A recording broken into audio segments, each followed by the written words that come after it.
Right then, here we go, ladies and gentlemen. They call me the BCF legend, but I tell you right now, we've got another legend in the building here. Well, shall I say in the bivvy? Here he is, Bivvy. Funky. We don't do bivvies. Right about now, we're going to do well, that's it, yeah, brolly, mate. We don't do bivvies. Let me just show you the front. Right, yeah, anyway, like I say. Watch your lake, sit here, watch your lake, learn. That's it. See right, anyway, Funky, mate. Right, yeah. For the viewers, mate, rig section. Rig right, section. I'll let you take the job, mate. Go for it. We've done the rig that covered me last year for top rods. Done me really, really well, but this year I've been playing around, as you do. Don't like to be static in our angling. And this is a rig which done me really, really well at Gunton. Awesome. A little estate lake. Awesome. This is like, you see, it's like double bottom bait. Absolutely blow back awesome. with a kick, yeah. Personally, when I was using this up Gunton, I'll tie it the way I would have used it up Gunton. This is what I'm using up Borough at the moment. Just a little edge, something different. Blowback properties and the old flip and turn. You know, that's going to do that. Once it's nailed, flip back. Bang! Look at that. You've got to worry about that little shrink tube kicker in there does a couple of things. Yeah. That stops that eye from blowing down the line. Yeah. Causing a frap up. Funky, let me just interrupt you 1 second. Though. Anyone who just want to rewind that clip and just see the way that bottom bait dropped and he hooked that was just nailed. Bang. Look at that. You could argue that helps set the hook, but I think the lead does that for me personally. But there you go. That is, if I can get it out of my hand, that is my rig. It's a little bit more complex than the KD, which done me so well last year. But rig mechanics, love them or hate them. There's a few people up here who can't even tie a basic Notice the rig, longer. So, yeah. Notice it longer. Longer working hairs. in between the something baits, a little bit Funky, for different. yeah. I like some movement there. I like to be able to get that up in the fish's mouth and let the mechanics, the flip and turn, do it. Another little key thing which I'll show you as well is look at how everything lines up perfectly. That little attention to detail, tweaking it before going into the water. No angles kicking off anywhere. Where the hair is coming out parallel at the back of the hook.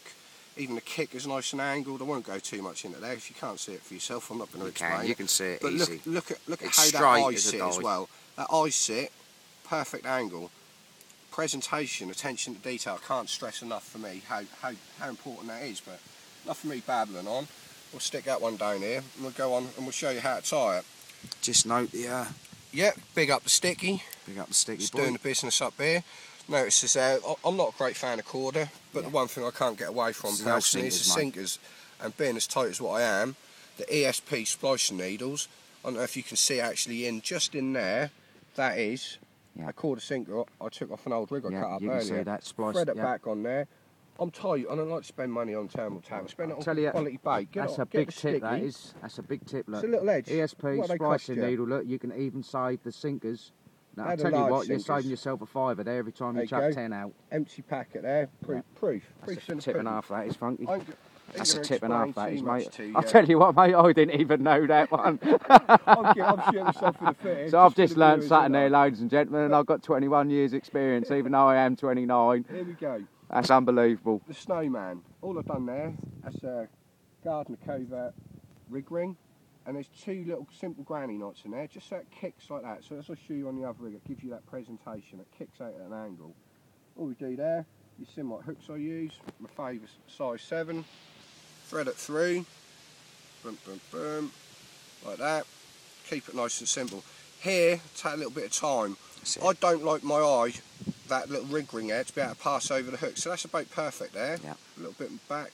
There's no way. Just short parallel, Funky, for the viewers, short, yeah? Just short, yeah. About there. You don't want that ring just turn that round. Just turn that round the camera. You don't want that ring being able to go round the hook and come off it. Yeah, I can see that, yeah. That messes mechanics up big time for me.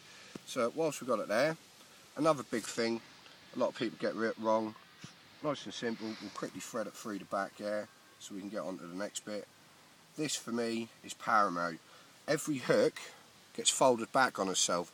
So when you commence that knotless knot, go away. Yeah. Don't go that way because you're on a sharp point there. A little bit of a snap, and that always go the other way. Between landing and fish and another big tip, mate. So we go through there. Another huge tip here, viewers. Seriously. Twice. Keep it nice and tight. 3, 4, 5, 6. Anybody knows me knows that's going to go one more. Yeah, we know you, mate. Strip back a little bit more there, and then back round, and again you want to go the part of the eye where it isn't closed back up on itself. I'm trying to do this with the camera's a bit awkward, but the wind's kicking off a little bit. Shovels as well. There we go. That's kicked back through there. Now this is where you tease it, just so everything sits perfect again. Make sure where that hair come out, that's coming out parallel on the back of that shank, like that. Pucker. And you're laughing. Again, it helps with the presentation. Everything's sitting there sweet, as it should do. Strip back a little bit more here. That's the great thing with this ESP2 tone. Awesome. Strips, lovely. Our viewers at home would know, yeah, ESP2 tone. Okay, Castle Capers, I think it's episode 13, 14. Don't be a sheep, but get on the two-tone. Formerly known as well, awesome material on that for doing my version of the curved up multi, but it's like a choddy.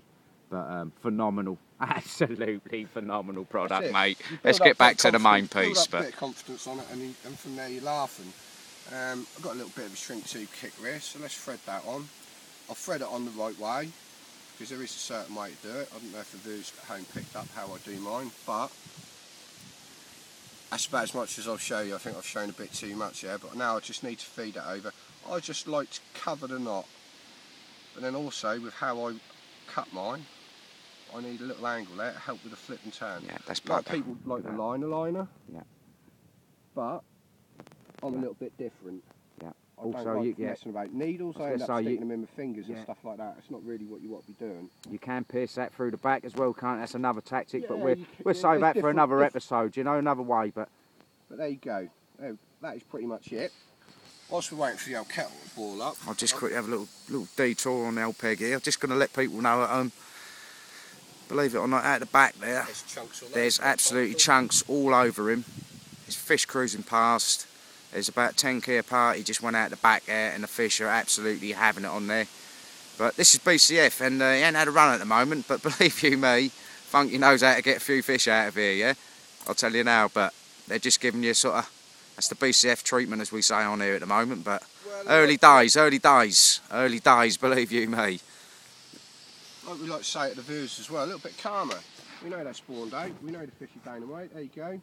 Proof of the pudding, ESP baiting needle, quarter fingers. Reuse them. Straight on it, look at that. Another little tip. Unbelievable. We're using coated braids here, so what you've got to bear in mind as well is that coating's quite fragile in places.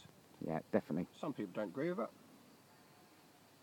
Give it a good bit of lubrication, nice big bit of greenie on there.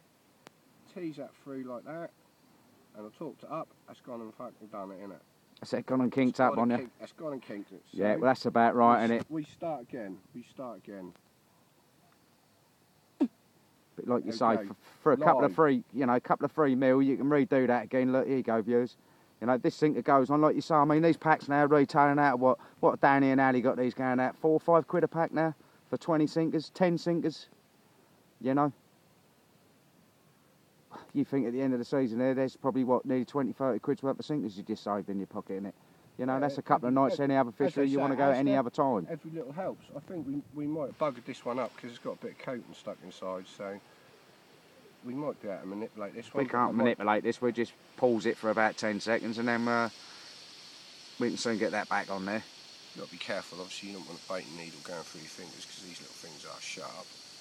But yeah, I don't think we're going to get away with reusing this one. It's probably been reused about 10 times, but trust me viewers, at home these do work. You know, kettle's starting to fucking boil up there. So what we'll do, let's get it through.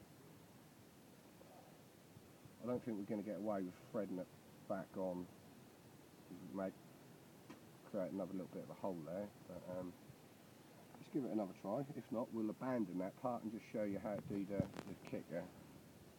You'll be using these fresh up the pack. Like I say, you can get them done. It's all for the cameras, isn't it? Like I say, this is Castle's Capers. This is live footage. This is live footage on the bank, and believe you me, this does work.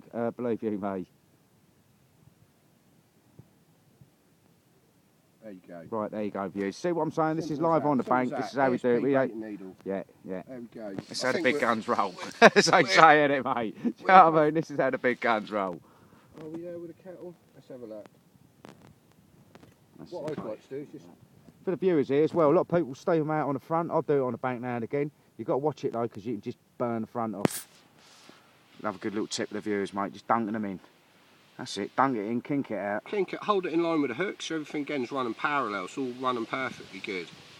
That one's about there. Thank you, mate. This is another big tip as well, mate, because I'll tell you what, mate, I've fished a few waters. And how many people they keep